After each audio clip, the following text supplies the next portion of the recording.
Hi everybody, welcome to my first video about Asperger's and mental illnesses. I'm gonna go ahead and introduce myself right away. My name is Ev. I've been diagnosed with Asperger's and anxiety in January 2016. I'm going to talk about my diagnosis in another video probably because in this video I want to talk about my life before my diagnosis, which is actually surprisingly different because my diagnosis has really enlightened me in life. In particular, I want to talk about my social life and my friends. I'll cover romantic relationships in a completely different video because it's sort of different. So I'm hoping this video will help others who are not yet diagnosed to understand a bit more what's going on in their life if they're having difficulties, and to realize that they're not alone. I'm gonna go ahead and start off with my early life. I was very to myself. I kept to myself a lot, and I didn't have a lot of friends. I stayed a bit away from people my age. I'd rather talk to the adults that were around me, and when I did talk to adults, it was mostly about special interests. One that I can remember right now is frogs. I liked frogs a lot, and when I would talk about my interests, I'd get really into it. This is something that a lot of people with Asperger's experience, having very strong interests and only talking when their interest comes into play. So then something very significant in my life happened. When I was in grade 5, I had to move away from the city and to a more suburban area. I went to go move in a French neighborhood. All my life I've been speaking English, and now suddenly I'm stuck in this French environment. I think that this really did not help me at all, because while I was also going through changes like puberty and becoming more mature, I was also having trouble with communicating, not only because of my Asperger's, where it's hard for me to talk to others, but also because there's a language barrier. That's when I started having problems with other people and realizing that there was something that might be wrong. I was getting told to do stuff. People were using me kind of as a joke. They would tell me to say stuff in French. I had no idea what they meant, and they ended up being really terrible things, and I'd get in trouble for it. I didn't know what to do because at the same time, these people were laughing, and I took that as something that would get me more friends. I figured that because people were laughing, that it must be a good thing, and so I continued to do these things, and I didn't say anything because I figured that I might get friends this way. The more this went on, the more I adopted a very outgoing lifestyle where I'd be very loud and obnoxious and get into trouble on purpose to try to make people laugh because I figured this is what I should be doing. At the same time, I started to develop a pattern with my friendships, which moved on into high school. So I'd start off very reserved, very scared almost to talk to people, and I would let people come to me first because I was worried that I'd do the wrong thing. Then once people would come towards me and start integrating me into their group of friends, I'd start to become more outgoing. I'd be more outspoken, I'd speak loudly, I'd make a lot of jokes, a lot of physical humor, and people thought it was quirky and fun, and they'd keep me around. They saw that I was just a very different person. But then I'd continue to be outgoing, and it would get to a point where I would become more and more ridiculous just to make people continue to laugh, because what I was doing before wasn't as funny anymore, so I'd have to try to find new stuff.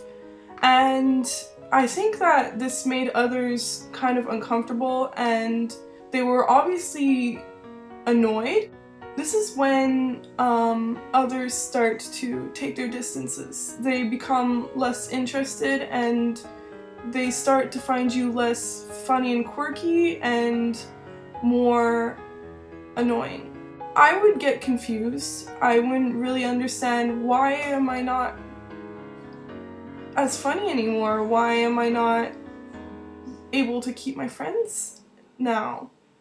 And so I try really hard to keep them by saying desperate stuff, by just acting more desperate. This does not work. It never worked for me.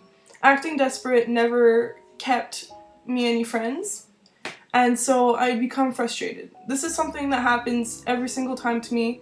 I'd become frustrated and I'd start an argument. Sometimes it was just an off comment about somebody, or I just explode. I would have like a meltdown. And this would lead to other people getting angry at me, and it would lead into a huge argument that I just can't get away from, that I can't turn back from.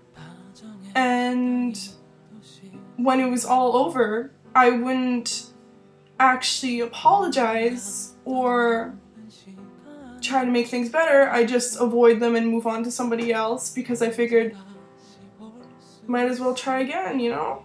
Because I wasn't sure what I was doing wrong, so I didn't know how to fix things. Even though I was so unaware of what was going on, I was still very hurt. I was still hurt and emotionally damaged by my inability to keep friends and to have happy relationships. I was going through so many social failures that it was becoming too difficult for me. And so I turned to different ways to help relieve my frustrations, like self-harm. I'm not going to talk about self-harm in this video. I'm not really down for that right now, but this became a really big issue and became more and more prominent. I'm going to talk about my last relationship. I'm not going to get into too many details. It was very, very difficult for me. It was my first and only friendship that I had in college. I got along super well with these people, but I couldn't run away from the inevitable, which was that I'd get frustrated, they would lose interest. I was being destructive. I was destroying this friendship. My friendship was being destroyed right in front of my eyes, and I couldn't do anything about it. And whenever I tried to do something about it, I was just making it worse. At one point, I did threaten to kill myself, and I was taken by the police, and they brought me to a hospital, which then brought me to a psychiatric ward, which I'll talk about in a different video for sure. The psychiatrist wasn't really sure what was going on with me, and they put me on anxiety medication to try to make me less nervous and stuff. I figured that after I left the hospital that I could make things better with my friends, but my friends were terrified of me, and I was also not taking the medication very well. I was starting to have delusions, and it became way too much for them, and they blocked me. That was when I actually did attempt suicide by overdosing on my anxiety medication. And that was when my psychiatrist realized that I had Asperger's. I wouldn't hope for anybody to go through what I went through with friends, And I don't want anybody to get to the point where they attempt to hurt themselves. And so that's why I think it's a very good idea to talk to a professional if you're having so many difficulties trying to just socialize. Talk to your doctor. It's normal to have problems with friends. Everybody goes through rough times.